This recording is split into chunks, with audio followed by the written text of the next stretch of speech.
Have you ever wanted to get your quick access toolbar back to how it was when you first opened your software?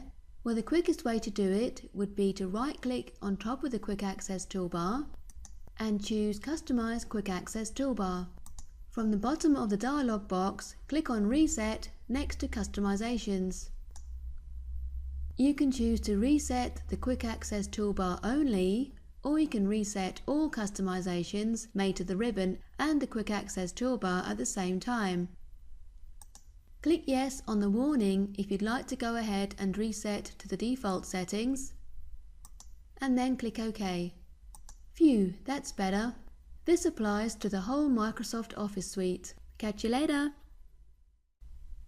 And that's why you need Quasar, improving efficiency and effectiveness with Microsoft Office.